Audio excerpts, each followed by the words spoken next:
Infertile, divorced, failure. The words glowed on a 10-foot screen at my sister's wedding reception. 200 guests laughed. My father smiled and said, "Just a joke, sweetheart."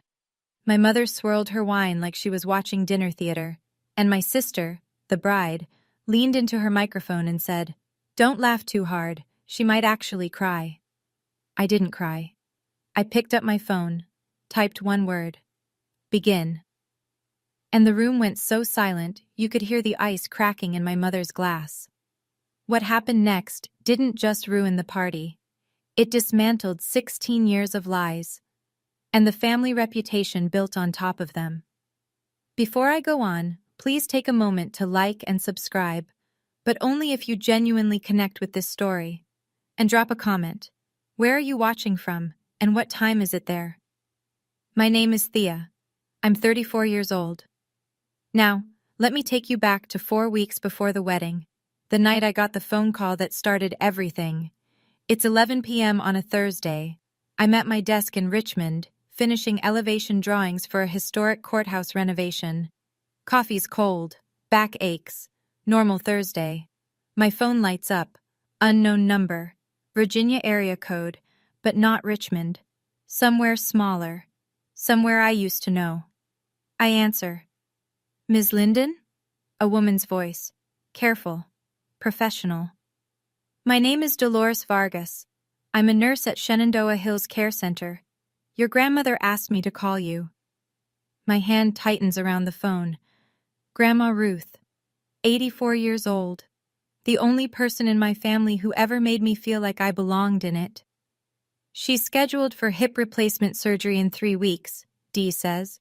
Her health is stable, but at her age, there are risks.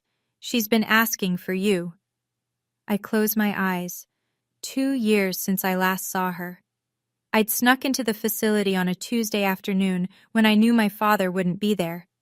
We sat together for 40 minutes. She held my hand and told me about her garden. Then a staff member mentioned my visit to my father's office, and Harold Linden made sure the front desk had instructions. Thea is not on the approved visitor list. "There's something else," Dee says. Her voice drops. "Your father told Ruth that you can visit, but only if you attend your sister's wedding first. It's in 3 weeks." Of course, everything with Harold comes with conditions. "And Ms. Linden? Your grandmother wanted me to tell you one more thing." A pause. "She said they're planning something, at the reception, something about you. She wanted you to be ready." I look up from my phone. On the wall across from my desk hangs a framed certificate. Virginia Emerging Architect of the Year. 5 years of silence. And the first voice I hear from that town isn't my mother's. It's a nurse's. To tell you what happened next, I need to go back further. 16 years further. I'm 18, senior year, sitting at the kitchen table in my parents' house in Millbrook, Virginia, a town where everybody knows your last name and what your father's worth. Harold Linden slides a document across the table. A land transfer form. The property is a 2-acre parcel on the edge of town. Rolling grass, a creek, 1 old oak tree. My grandmother Ruth gave it to me on my 16th birthday, signed it over legally, said, "This is yours, Thea, no matter what." "Sign it," my father says. "I need this parcel for the Oakdale project." "Grandma gave it to me, and I'm telling you to give it back." I look at my mother. Vivian Linden sits at the end of the table, flipping through a home decor magazine. She doesn't look up, doesn't say a word. The sound of pages turning fills the silence. I don't sign. 3 days later, my father cancels my college tuition fund. The account he'd been setting aside since I was born. Gone. Redirected. I find out when the registrar's office sends a letter. 1 week after that, Harold stands in the foyer with his arms crossed. "You walk out that door, you don't come back." My little sister Paige, 11 years old, watches from the top of the stairs. She doesn't say anything either, she just watches. I leave with 1 duffel bag and $43 in my checking account. That night, Harold tells the neighbors. "She dropped out, ran off with some boy, broke her mother's heart." None of it was true. But in Millbrook, my father's word was the only one that mattered. Here's what happened after the door closed behind me. I slept in my car for 2 weeks, worked the counter at a gas station outside Charlottesville, got my GED at 19 while waitressing double shifts at a diner that smelled like bacon grease and bleach, applied to community college, transferred to Virginia Commonwealth University on a need-based scholarship, studied architecture because I liked the idea of building things that lasted, things that couldn't be taken away with a signature. I graduated at 23. Nobody came to the ceremony. I wore my cap and gown, walked across the stage, and shook the dean's hand. Then I went home to my studio apartment and ate takeout on the floor. At 24, I married Drew Halpern, a man I'd met through Harold's old business network before I was cast out. He was 12 years older, charming in public, suffocating in private. He managed my bank account, screened my phone calls, and told me which friends I was allowed to keep. A smaller, quieter version of my father. I got out at 27. At 28, a doctor told me I couldn't have children. A medical fact. I processed it alone, in a clinic waiting room with fluorescent lights and a 2-year-old magazine. Somehow, Paige found out. Drew had stayed in touch with my family after the divorce. He'd always liked having leverage. Now I'm 34, senior architect at Mercer & Hollis in Richmond. I design restorations of historic buildings, courthouses, libraries, theaters. My professional name is T. Mercer Linden. I kept Drew's name hyphenated because the architecture world already knew it. I didn't hide my life from my family to be dramatic. I just stopped performing for people who'd already decided I was nothing. Nobody in Millbrook knows any of this. The morning after Dee's call, I sit in my office with the door closed. Through the glass wall, I can see my colleague Marcus Cole at his desk, headphones on, running cable management simulations for a museum project. Marcus is 36, ex-Army IT, and the most unflappable person I've ever met. He's also the closest thing I have to family. I call Dee back. How bad is the surgery risk? At 84, with her bone density, the surgeon said there's a real chance of complications. She's strong, but she's not young. Dee pauses. She cries your name some nights. She keeps your letters under her pillow. I press my knuckles against my forehead. My grandmother, hiding my letters under her pillow like contraband. Because in that family, loving me is something you have to do in secret. I have 2 options.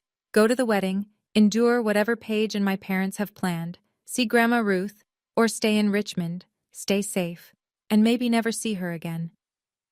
I knock on Marcus's glass wall. He pulls off his headphones. I need a favor. He listens to everything.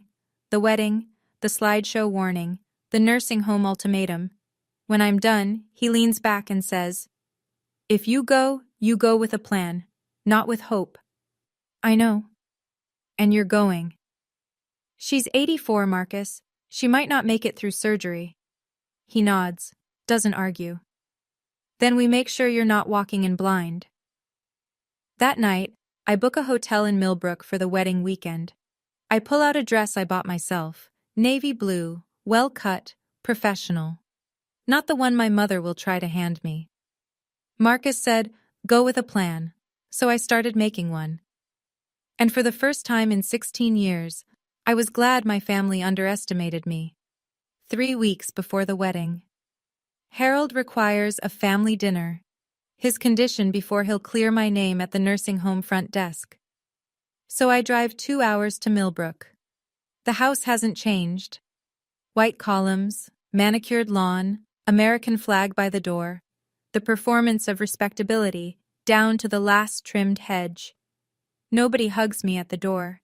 Vivian looks me over. "You look thin. Are you eating?" I'm not thin. I run 3 miles every morning and I eat plenty. But this is how my mother operates. Concern as a weapon, wrapped in a question nobody expects you to answer honestly. Harold sits at the head of the table, same chair, same posture. "So, what are you doing with yourself these days?" "I work at a design firm." "Answering phones, I assume?" I pick up my fork. Don't correct him. Paige arrives late, trailing perfume and self-importance. She flashes a 4-carat engagement ring under the dining room light. Then she pulls me aside in the hallway. I need you to wear something understated at the wedding. Garrett's family is very particular. She tilts her head. You still alone? No one? I say nothing. She smiles. Some people just aren't meant for that, I guess. Before I leave, Vivian hands me a garment bag. Inside, a pale beige dress, shapeless, 2 sizes too large. This will be perfect for you. At the door, Harold puts his hand on my shoulder. The Whitmores are old money. They judge. One wrong move and this deal dies. Don't embarrass us. I drive back toward the highway, and then the name hits me. Whitmore. I know that name. Not from Paige's ring, not from Harold's business talk. I know it from a project file sitting in my office in Richmond. Back at my desk Monday morning, I pull up the client database. Whitmore Heritage Foundation. There it is. Our firm has been contracted for the Millbrook Heritage Restoration Project, converting a Civil War-era textile mill into a community arts center. The foundation is funding the entire thing. The client contact, Eleanor Whitmore, chair of the foundation, Garrett Whitmore's mother. I've been the lead architect on this project for 6 months. We've exchanged dozens of emails, 3 video calls. She knows my work, my design philosophy, my project timeline. She knows T. Mercer Linden. She does not know my face. We've never met in person. I sit with this for a long time. I don't plan to use it. I'm not Harold. I don't weaponize connections, but I file it away. If everything falls apart in Millbrook, I am not a stranger to the most powerful family in the room. That evening, Marcus does his own research. He calls me at 9. The reception venue, Millbrook Country Club. They've hired a local AV company to run a projector and sound system. Slideshow, toasts, the usual. And guess what? The AV company is short-staffed. They just posted looking for a freelance tech for the event. Marcus. I already applied. Got a call back in 20 minutes. You don't have to do this. Thea, you're walking into a room where your family has already loaded a weapon. I'm just making sure you have access to the safety switch. By Wednesday, Marcus is confirmed as a freelance AV technician for the Whitmore Linden wedding reception. He'll have direct access to the projector system, the USB inputs, and the soundboard. I prepare a short presentation. Not an attack, just the truth. Photos, degrees, awards, my actual life. Title slide, The Real Thea Linden. I save it to a USB drive and hand it to Marcus on Thursday. You're not going to war, Thea, he says. You're going to a wedding. But if they fire the first shot, you'll be ready to fire the last. 1 week before the wedding. Harold clears my name at the front desk. 30 minutes, supervised. Vivian will accompany me. Shenandoah Hills smells like hand sanitizer and boiled vegetables. Vivian parks herself in a chair in the hallway, already texting. She doesn't come in. Grandma Ruth is smaller than I remember. Her white hair is thinner, her hands shake. But her eyes, those sharp, knowing eyes, haven't changed. She grabs my hand the second I sit down. Let me look at you. She studies my face. You're healthy, you're strong, I can tell. I'm good, Grandma. Don't let them break you again. Her grip tightens. You're the strongest one in this family. You always were. She reaches under her pillow and pulls out a small envelope. Dee helped her hide it from the staff Harold pays to keep tabs. Inside, a photocopy of a property deed. The 2-acre parcel. My name, clear as day. That land is yours, Ruth says. It always was. Your father never got it transferred. He's been furious about it ever since. I stare at the document. For 16 years, I assumed Harold had found some legal way around my refusal, some technicality, some forged signature. He hadn't. The land was still mine. He tells people it's part of Linden Properties, Ruth whispers, but it's not. He never had the right. A knock on the door. Vivian's voice clipped. Time's up! I fold the envelope into my jacket pocket. I lean down and kiss Ruth's forehead. "That's my girl," she murmurs. I walk out past my mother, who doesn't ask how Ruth is doing. She checks her lipstick and her phone screen and says, "Let's go, I have a fitting." I leave the nursing home with two things: a grandmother's blessing and proof that my father had been lying about more than just me. 6 days before the wedding, my apartment in Richmond. Marcus sits on my couch with his laptop open. On the screen, the slideshow I've built. Slide 1. A photo of me in my cap and gown at graduation. Alone. Smiling anyway. Caption: "No one came to my graduation, I went anyway." Slide 2. My architecture license, framed on my office wall. Licensed architect, Commonwealth of Virginia. Slide 3. Me on a job site, hard hat on, blueprints in hand. Senior architect, Mercer and Hollis. Slide 4. The award plaque. Virginia Emerging Architect of the Year. Slide 5. A simple text screen. White letters on black. "You called me a dropout. I have a master's degree. You called me broke. I own my home. You called me a failure. I design buildings for a living." Marcus scrolls through, nods. Clean, factual, no insults, just the record. That's the point. I don't want to attack them. I want the truth to be louder than their joke. He closes the laptop. "You sure you don't want to add the part about your dad's Oakdale problem? The land?" "No, I'm not him. I don't turn information into ammunition." "Then what's the trigger?" I show him. A text message, pre-typed on my phone. One word: begin.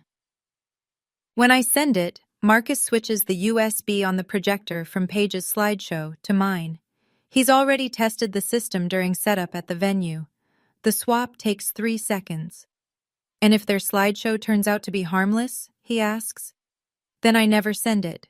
We leave. I visit Ruth. We drive back to Richmond." Marcus looks at me for a long time. "You know they won't keep it harmless." "I know.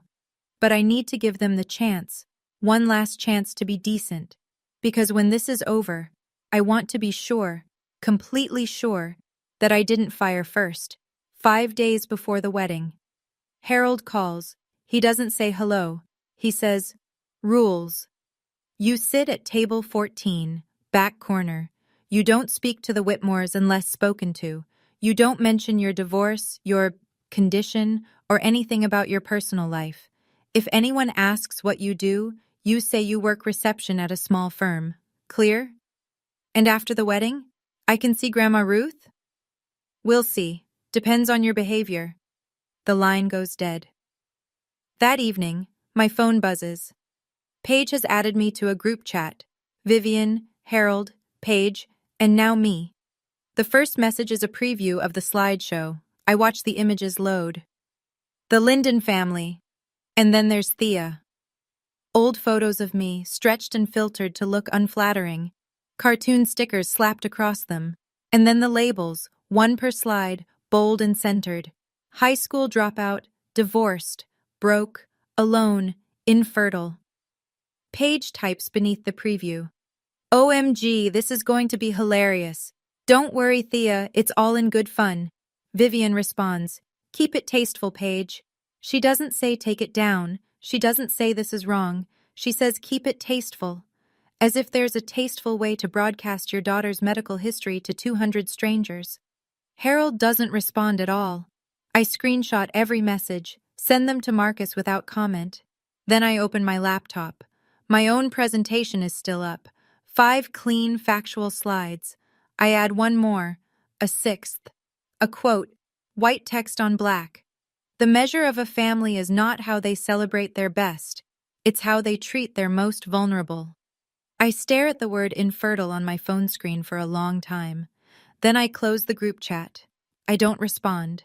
There's nothing left to say to people who think your body is a punchline. The wedding day arrives under a clear October sky. Millbrook Community Church, white clapboard, steeple catching the morning sun. The parking lot is full of BMWs and Land Rovers. This is the social event of the season.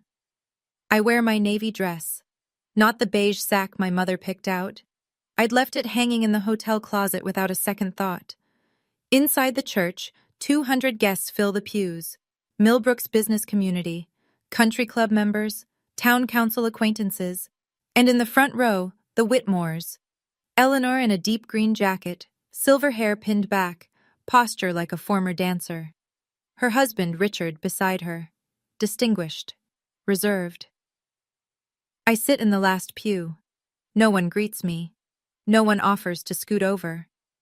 Harold works the center aisle like a campaign trail. Handshakes, shoulder claps. So proud of my little girl.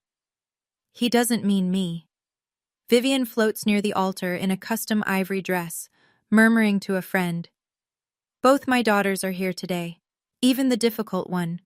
She laughs lightly. The friend glances toward the back. I pretend not to notice. An older woman I don't recognize sits 2 rows ahead of me. White hair, floral dress, reading glasses on a chain. She looks at me once, then back toward the altar. I don't think anything of it. The ceremony begins. Garrett stands at the altar looking genuinely happy. He speaks his vows with a tremor in his voice. Paige speaks hers louder, longer, mostly about herself. Across the church, I spot Marcus near the side entrance, wearing a black polo with the AV company's logo.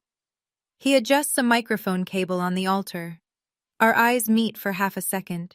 He gives the smallest nod. My father shakes hands like a politician. My mother smiles like a hostess. And I sit in the last row like a ghost they'd invited on purpose. The reception is at Millbrook Country Club. Crystal chandeliers, round tables draped in white linen, a 10 by 6 foot projection screen behind the head table, the smell of gardenias and money. Table 14 is where I'm seated, back corner, next to the kitchen door. Every time a server pushes through, a blast of clattering dishes and shouted orders hits my back. My table mates are distant cousins who've clearly been told nothing about me, and an elderly couple who spend the entire appetizer course discussing their recent cruise. A woman across the table leans in. "And what do you do, dear?" "I'm an architect." "Oh, how nice." She turns to the man beside her and starts talking about kitchen renovations. On stage, Paige takes the microphone for the first toast. She thanks her parents. She thanks the Whitmores. She thanks her college friends, her wedding planner, her florist. Then she looks toward the back of the room, toward me. "And my sister Thea, who managed to show up today." A pause. "That's something, right?" Scattered laughter. The polite kind. The kind where people aren't sure if they're supposed to laugh, so they do anyway. Harold clinks glasses at the head table with Richard Whitmore. They're leaning close, talking numbers. Eleanor sits beside them, polite but measured. She hasn't committed to anything yet. I can tell by the way she holds her wine glass, close, untouched, like a prop. My mother appears at my elbow. Her perfume arrives before she does. "Don't drink too much," she whispers. "Don't talk about yourself, and for God's sake, smile." I smile. Not because she told me to, because in 20 minutes, the slideshow is scheduled to play, and I know exactly what's on it. Right now, I'm sitting at table 14 with a plate of food I can't eat and a family that wishes I'd stayed invisible. But I want to ask you something specific. Have you ever been seated at the back, literally or figuratively, by people who were supposed to love you? Not the kind of exclusion you question, the kind you're told is normal. Tell me in the comments. Because what happens next at this reception, with that screen and those 200 guests, is the reason I'm telling you this story today. Stay with me. The lights dim. Paige's maid of honor takes the microphone with a grin that tells me she's been rehearsing this all week. "And now, a special presentation from the Linden family." The screen flickers to life.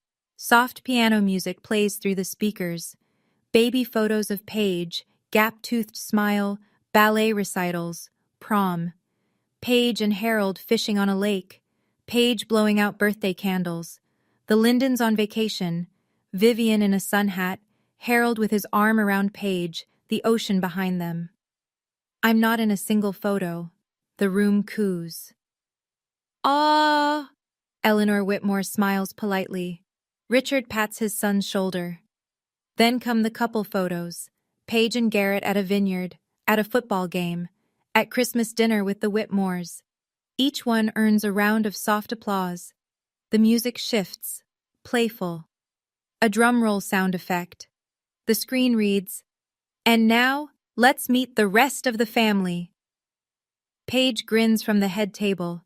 She catches my eye across the room and wiggles her fingers in a little wave. Vivian leans back in her chair with the satisfied look of someone who's been waiting for the main course. My stomach drops, not from fear, from certainty, because I know what comes next. Under the table, my phone is already in my hand. The message to Marcus is typed and ready. One word: begin. My thumb hovers over the send button. I make myself a promise. If the next slide is harmless, if it's an old photo with a gentle caption, if it's a real toast, if there's even a scrap of decency in what they've prepared, I won't press it. I'll take the joke. I'll go home. I'll let them have their night. I give them one last chance to be decent. The screen changes. My face fills the frame. An old photo from high school, grainy, unflattering. Across the bottom, bold white letters, high school dropout checkmark. Nervous laughter ripples through the room. A few people glance at me. I keep my face still. Next slide. A cracked heart emoji beside my name. Divorced. The laughter grows. Louder now. The kind that feeds on itself. Next. An animated cartoon of an empty wallet flapping open. Broke. Someone at table 6 snorts into their champagne. Next. A photo of a single place setting. One chair, one plate. Alone. Paige is laughing from the head table. Vivian sips her wine, watching the room like she's scoring the performance. Then the final slide loads. A clip art baby with a red X stamped across it. Infertile. The word fills the 10-foot screen. For a moment, the room goes quiet. The shocked kind. The kind where people realize they've been laughing at something they shouldn't have. Then a few more laughs break through. Uncomfortable, herd following. Paige leans into the microphone. "Don't laugh too hard. She might actually cry." Vivian swirls her wine. Half smile, eyes on me. Harold catches my gaze from the head table. "Just a joke, sweetheart. Lighten up." Eleanor Whitmore is not laughing. I see it clearly from across the room. She sets her glass down on the table with a quiet click. Her jaw tightens. She looks at Harold, then at the screen, then at me. I feel the blood rush into my face. My hands shake. My vision narrows to one word on that screen. Infertile. My medical history. My private grief. Projected for 200 strangers to laugh at. That was the line. And they didn't just cross it. They broadcast it in 10-foot letters. I look around the room. 200 faces. Some laughing. Some looking away. Some pretending to check their phones because they don't know where to put their eyes. Paige is beaming. This is her favorite part of her own wedding. Not the vows, not the first dance, but this. Watching me sit in the wreckage of my own humiliation. Vivian raises her glass slightly. A silent toast to her own cruelty. Harold has already turned back to Richard Whitmore, resuming their conversation as if nothing happened. As if putting Infertile on a screen for 200 people is the social equivalent of a knock-knock joke. I look down at my phone. The message is still there. One word. Begin. I think about Ruth, about her hands shaking when she gave me that envelope, about the way she said, "Don't let them break you again." I'm not breaking. My thumb presses send. 3 seconds pass. The slideshow freezes. The screen goes black. Paige frowns. Tech issues?" She waves toward the back of the room. "Can someone fix that?" Behind the AV booth, Marcus pulls Paige's USB from the projector and inserts mine. His hands are steady. He's done harder things under worse pressure. The screen lights up again. White text on a dark background. Clean. Simple. The real Thea Linden. The room goes silent. Not the polite kind. The kind where every head turns and every conversation stops at once. Harold stands up. What is this? Turn it off. He looks toward the AV booth. Marcus doesn't move. The system remote has been locked. The only way to kill it is to pull the power cable in the utility closet, and Marcus locked that door 20 minutes ago. For the first time in 16 years, my father can't silence me. The first slide fills the screen. A photo of me at graduation, cap and gown, standing alone in front of the university seal, diploma in hand. The caption reads, "No one came to my graduation. I went anyway." Murmurs. A woman at table 3 puts her hand over her mouth. Next slide. My architecture license, framed and mounted. Licensed architect, Commonwealth of Virginia. The murmurs get louder. Next. Me on a construction site, hard hat, steel-toed boots, blueprints rolled under my arm. Behind me, the skeleton of a renovated courthouse. Senior architect, Mercer and Hollis. A man near the front turns in his chair to look at me, then another, then a whole table. Next slide. A framed plaque. Virginia Emerging Architect of the Year. Eleanor Whitmore's hand freezes halfway to her glass. The final content slide appears, white text on black. You called me a dropout. I have a master's degree. You called me broke. I own my home. You called me a failure. I design buildings for a living. I stand up from table 14. I don't walk to the stage. I don't grab a microphone. I just stand where I am, in the back corner, next to the kitchen door, and look toward the front of the room. Harold's face is a shade I've never seen, somewhere between fury and fear. This is ridiculous. She probably faked all of this. Paige's smile is gone. Turn it off. This is my wedding. Vivian sits frozen, her wine glass suspended in midair, her face drained of color. The last slide appears. The quote I added 5 days ago. The measure of a family is not how they celebrate their best, it's how they treat their most vulnerable. I don't say a word. I don't need to. The screen is doing all the talking. Harold moves fast. He steps out from behind the head table, both hands raised, smile locked in place. The same smile he uses at town council meetings and Rotary dinners. Folks, I apologize for the interruption. My older daughter has always had a flair for drama. He chuckles. It lands flat. This is clearly a misunderstanding. He walks toward me. The crowd parts slightly, the way people do when they sense a collision coming. His shoes click on the hardwood. When he reaches table 14, he lowers his voice, but not enough. The tables nearby can hear every word. Sit down, right now, or you will never see your grandmother again. I look at him.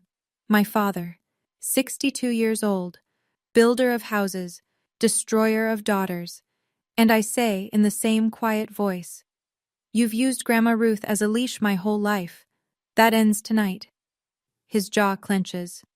I will call security. From the head table, a chair scrapes back. Garrett Whitmore stands up. His face is tight. Wait. He looks at Harold, then at me. Let her speak. Paige grabs his arm. Garrett! He pulls free. Something isn't right here, Paige. I want to hear this. The room shifts. I can feel it. The energy tilting, the way a crowd recalibrates when someone unexpected breaks rank. Vivian rises from her seat, her voice cracking for the first time. Thea, please. You're humiliating yourself. I look at my mother. The woman who flipped magazine pages while my father threw me out. The woman who handed me a shapeless dress and told me to blend into the walls. No, Mother. For the first time, I'm not. At the front table, Eleanor Whitmore hasn't moved. But her eyes have. They're locked on the screen, on the words, Mercer and Hollis. And something in her expression changes. I step away from table 14. I don't rush. I don't raise my voice. I walk to the center of the room, between the round tables and the flickering candles, and I stand where everyone can see me. 200 faces, champagne going flat. The piano music has stopped. I didn't drop out. My voice is steady, conversational. like I'm explaining a project timeline at a Monday meeting. My father pulled my college tuition when I was 17 because I wouldn't sign over land my grandmother gave me. Harold opens his mouth. I keep going.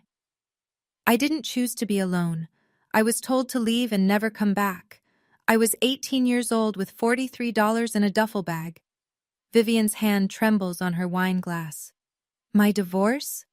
I married a man my family chose. He was controlling. I got out. That's not failure, that's survival. A woman at table 5 pulls her napkin to her face.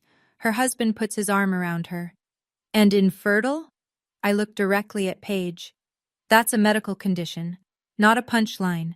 And you put it on a screen for 200 people at your own wedding. Paige's lower lip quivers. She opens her mouth but nothing comes out. I look at Vivian. You helped design those slides, and you gave me a dress meant to make me invisible. I look at Harold. You told me to sit in the back, stay quiet, and not embarrass you. I let the pause stretch. The only embarrassment in this room is what you just did to your own daughter. The silence is total. A server holding a tray of desserts stops in the kitchen doorway, motionless. Then I hear the sound of a chair pushing back. Slow, deliberate.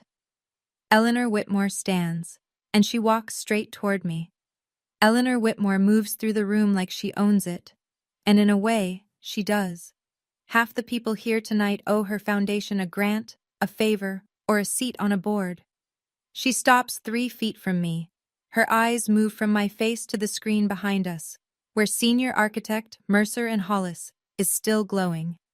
T. Mercer Linden. She says it like she's confirming something she already suspected.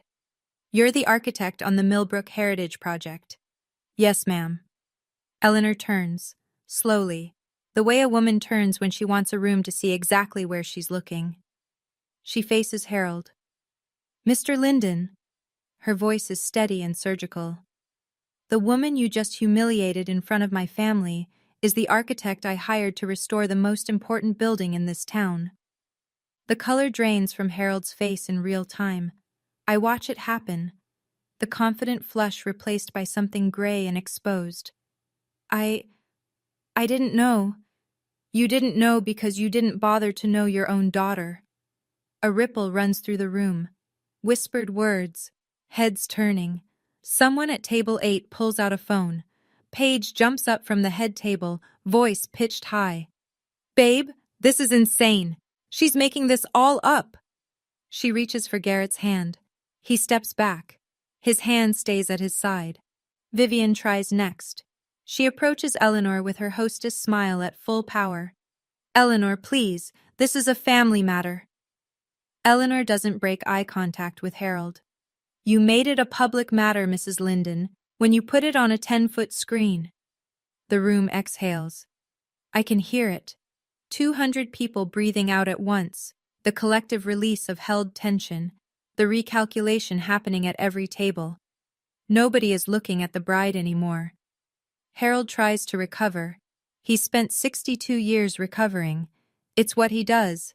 Builds back the smile, adjusts the handshake, resets the narrative. Eleanor, let's not overreact. He puts on his country club voice. Warm, reasonable, man to man, except she's not a man, and she's not buying it. It was a silly joke. You know how families are. I know how my family is, Eleanor says. We don't put our children's medical records on a screen for entertainment. She turns to Garrett. Son, I think we need to have a conversation, privately, tonight. Garrett nods. He's been watching Paige since the reveal. His expression isn't anger. It's something worse. It's reevaluation. He looks at his bride and says, You told me Thea was unstable. You said she had issues, that she was jealous of you. Paige's voice cracks. She is jealous. She's a licensed architect with awards, Paige, and you put infertile on a screen at our wedding. Harold steps toward Eleanor, dropping his voice to a register that probably works in boardrooms. Let's talk about the Oakdale partnership. This has nothing to do with... Eleanor raises her hand. One gesture. That's all it takes. The Oakdale partnership? She repeats it as if tasting something spoiled. Harold, after what I just witnessed, there is no Oakdale partnership. Harold's mouth opens. Nothing comes out. His hand, still raised in a half gesture, drops to his side. Vivian breaks, not gracefully, a sharp, strangled sound that might be a sob. This can't be happening. She says it to no one. She says it to the tablecloth. I stand in the center of the room. I don't smile. I don't nod. I don't celebrate. I just stand. For the first time in my life, standing is enough. Harold just lost the Oakdale deal. Paige just lost control of her own reception. And my mother is crying. Not for me. Never for me. For the image. I'm standing in the middle of this room, and for the first time, no one is telling me to sit down. Now I need to know, if this were your family, would you have pressed begin? Or would you have walked away? Drop a 1 for begin or a 2 for walk away in the comments. And stay with me, because what happens after this moment is something I never planned for. Paige is a fast learner. She grew up watching our mother pivot from cruelty to composure in under 5 seconds, and now she deploys the same skill. Her face crumbles, not gradually, all at once, like a switch. Tears spill down her cheeks. She rushes to the center of the room, hands pressed to her chest. This is my day! Her voice breaks perfectly. She always does this. She has always been jealous of me. She turns to the crowd, mascara streaking. I invited her because I wanted her here. The slideshow was supposed to be funny. She's twisting everything. A few guests shift uncomfortably. There it is. That hesitation that predators rely on. The moment where onlookers wonder, maybe the crying woman is the real victim. Paige spins toward Garrett. You're choosing her? On our wedding day? Vivian rushes to Paige's side, wrapping an arm around her. My baby. They're attacking my baby. She looks at Eleanor with wet eyes. Can't you see what's happening? For a second, just a second, I feel the room tilt back toward them. Tears are powerful. A bride crying at her own wedding is powerful. I see doubt flash across a few faces. Then Eleanor speaks. She doesn't raise her voice. She simply takes out her phone, glances at the screen still glowing behind us. Funny? She reads from the slides. Infertile. Failure. Alone. She looks at Paige. Which part was the joke, dear? The doubt evaporates. The room resettles, like a jury that considered a different verdict and decided against it. Paige's tears are still falling, but they've lost their power. She's ruining my wedding! I don't shout. I don't match her volume. I just say, I didn't make the slideshow, Paige. You did. Eleanor isn't finished. She turns back to Harold, and this time, her voice carries the flat precision of a woman who manages a multi-million-dollar foundation. The Oakdale Project. You told us the land was fully consolidated under Linden Properties. Every parcel accounted for. Harold stiffens. It is. I wasn't planning this. I didn't rehearse it. But I hear the words Oakdale and fully consolidated, and something clicks into place. The envelope in my pocket, the deed Ruth pressed into my hands 1 week ago. Actually, I say, it's not. The room turns to me. I reach into my jacket and pull out the folded photocopy. The center parcel, the one my grandmother gave me when I was 16, is still in my name. I have the deed right here. Harold's face goes rigid. Not the public rigidity of composure, the private kind. The kind I remember from the kitchen table when I was 18, and he slid that document across to me. Eleanor looks at the paper, then at Harold. You were going to build on land that belongs to your estranged daughter, without her consent? Without telling us? She was supposed to sign it over years ago. I was 18. You tried to force me. I said no. You threw me out. I fold the deed and put it back in my pocket. And you've been telling people the land was yours ever since. Richard Whitmore stands for the first time. He buttons his jacket, the kind of small, deliberate motion men make when they're about to leave permanently. Eleanor meets Harold's eyes one final time. Mr. Linden, I think we're done here. Harold turns to me. His voice drops to something raw and small. You ungrateful. Garrett steps forward. Enough. His voice is sharp and final. That's enough, Mr. Linden. Something in Vivian fractures. She's been holding it together. The smile, the posture, the hostess mask, for the better part of 40 years. But the Whitmores are walking away. The deal is dead. And the room is looking at her family the way she's spent her entire life, making sure they never would. She turns on me. The polish is gone. The magazine-flipping, wine-swirling composure, gone. You think you're better than us now? Her voice is shaking. You think your little slides change anything? You were nothing. You had nothing when you left this house. You're right, I say. I had nothing. Because you made sure of that. I did what was best for this family. You did what was best for the image. There's a difference. She looks around the room, searching for an ally. Her eyes land on familiar faces, country club friends, book club members, women she's had lunch with for 20 years. She tries the social smile. This is so embarrassing. Family drama, you know how it is. Nobody smiles back. Then a voice rises from the back. The older woman from the church, the one with reading glasses on a chain. She stands slowly, gripping the edge of her table. I've known Ruth Linden for 50 years. Her voice is thin but carries through the silent room. She would be ashamed of what you three did tonight. She picks up her clutch purse and walks toward the exit. Her heels click against the floor, measured and final. Another couple stands. Then a man at table 9. No speeches, no drama. They just leave. Vivian sinks into the nearest chair.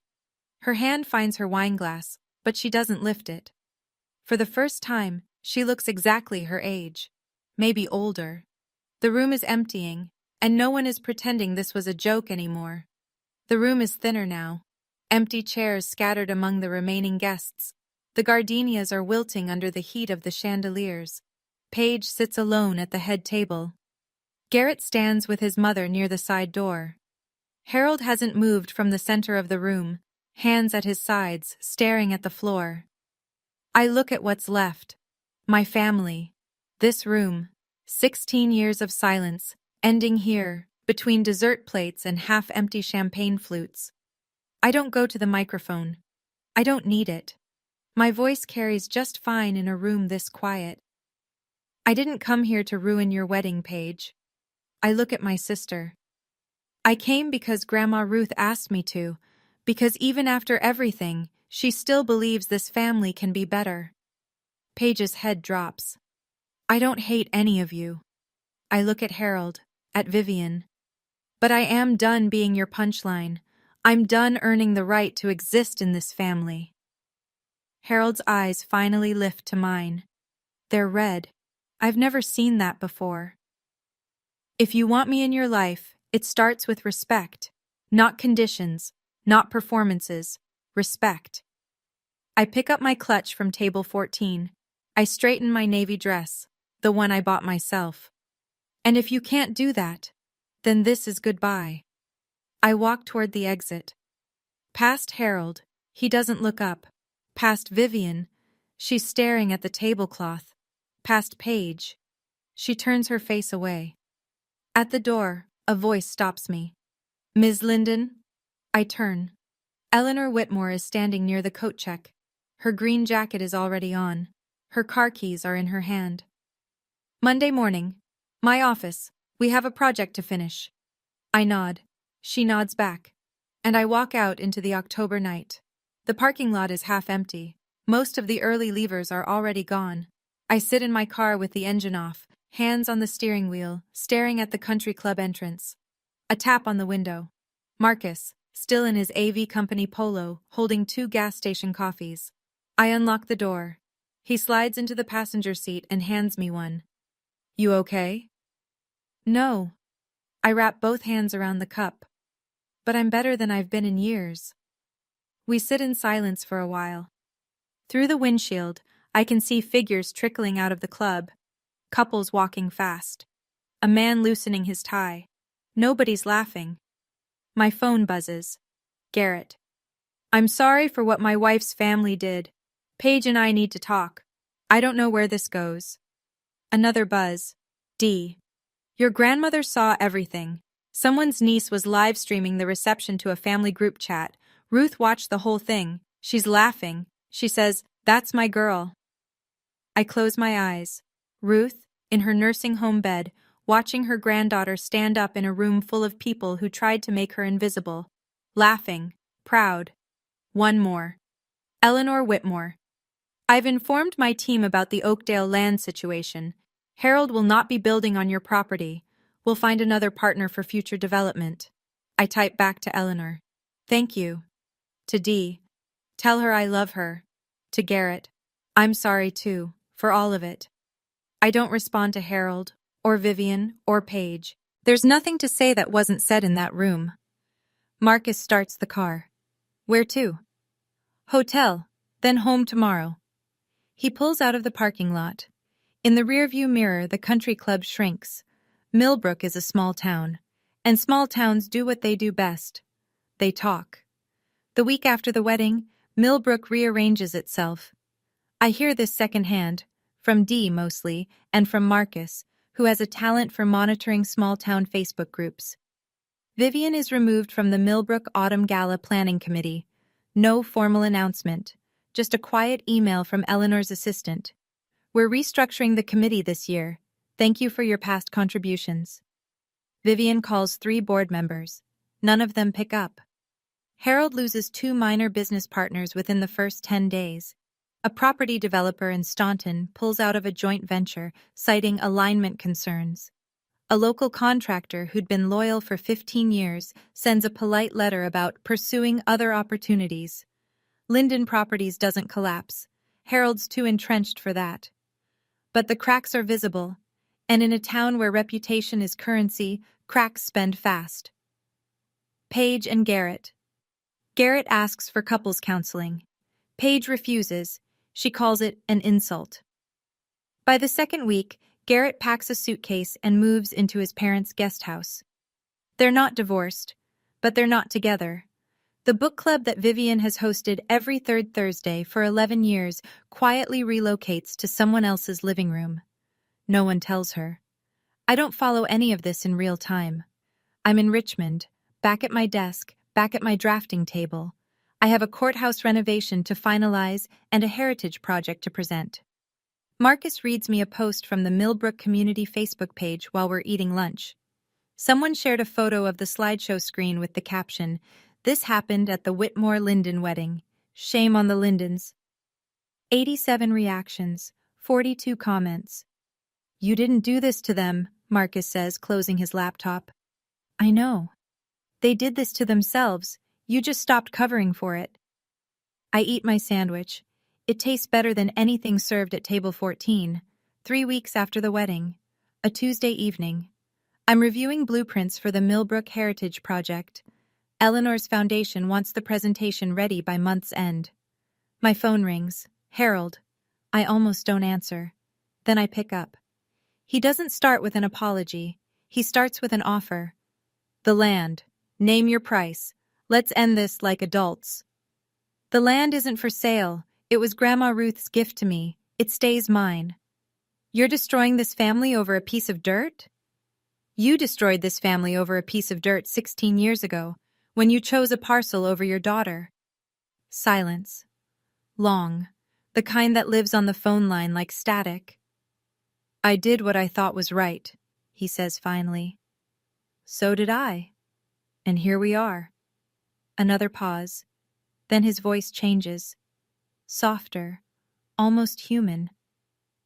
Your grandmother is no longer your bargaining chip. I keep my voice level. I've contacted Shenandoah Hills directly. I'm listed as her secondary emergency contact. I can visit whenever I want. You don't get to use her against me anymore. I hear him breathe, in and out, the sound of a man realizing that the last lever he had has been removed. You always were the stubborn one, he says. I learned from the best. I wait for more. An apology. A confession. A crack in the wall he spent 62 years building. Instead, he hangs up. I set the phone down on my desk. My hands aren't shaking. My heart rate is normal. There was a time when a phone call from Harold Linden would have sent me spiraling for days, replaying every word, wondering if I'd been too harsh, too ungrateful, too much. That time is over. I go back to my blueprints. 2 weeks after Harold's call. A Sunday morning. I'm making coffee when my phone lights up with Paige's name. I let it ring 3 times before I answer. Old habit. Bracing. But the voice on the other end doesn't sound like Paige. Not the Paige I know. The one who wiggles her fingers and puts Infertile on a screen. This voice is flat, tired, stripped of performance. Garrett moved out. Mom won't stop crying. Dad won't talk to anyone. I sit down at my kitchen table. I don't interrupt. The slideshow was wrong. I know that. She stops, starts again. I don't know why I did it. I've been doing things like that my whole life and nobody ever told me to stop. Because they were too busy doing it to me. A shaky exhale. Yeah. Silence. I don't know who I am without being the favorite, she says. And it's the most honest thing my sister has ever spoken. I could be cruel here. I could list every time she twisted the knife, every holiday she was celebrated while I was erased, every lie she inherited from our parents and polished into her own weapon. But cruelty is their language, not mine. Then maybe it's time you figured that out, I say. Without me as the punching bag. Can we start over? I don't know, but we can start with you talking to someone, a professional, not mom, not dad, someone who'll actually tell you the truth. A long pause. Okay. Neither of us says I love you. Neither of us says goodbye. We just sit on the phone for another few seconds, breathing, and then the line goes quiet. I set the phone down. Look out the window. The morning light is pale gold on the trees outside my apartment. No tears, just tired, but lighter than before. The following Saturday, I drive to Shenandoah Hills. No phone call to Harold, no 30-minute limit, no Vivian in the hallway checking her lipstick. I just go. Dee meets me at the front desk with a smile that says she's been waiting for this visit. She's in the sunroom today, strong morning. She watched your slideshow video again at breakfast. Again? 5th time. She made me replay the part where Eleanor said, "You didn't bother to know your own daughter." She clapped. The sunroom is warm and bright. Potted ferns line the windowsills. Grandma Ruth sits in a wheelchair by the glass, a crocheted blanket across her lap, her white hair catching the sun. She sees me and her whole face opens up. Not a polite smile, not a hostess smile. The real thing, the kind that starts in the eyes and fills every line and crease. She grabs my hand the second I sit down. "You stood up," she says. "In that room full of people, you stood up." "You taught me how, Grandma." She squeezes my fingers. "Now, tell me about your buildings. Tell me about your life. We have time." So I tell her, all of it. The GED, the diner shifts, college, the first project I designed, a small library in a town nobody's heard of, the courthouses, the awards, the apartment with the drafting table by the window. She listens to every word, asks questions, laughs at the parts where I slept in my car and ate cereal for dinner 3 nights a week. Nobody knocks on the door. Nobody says time's up. Outside the window, an oak tree spreads its branches across the lawn, old, knotted, rooted deep, like the one on the land Ruth gave me when I turned 16. Some things can't be signed away. 3 months later. I'm at my desk in Richmond, Monday morning, coffee in hand. On the wall, a new framed print of the Millbrook Heritage Project rendering, the textile mill as it will look after restoration. Red brick, arched windows, a courtyard open to the sky.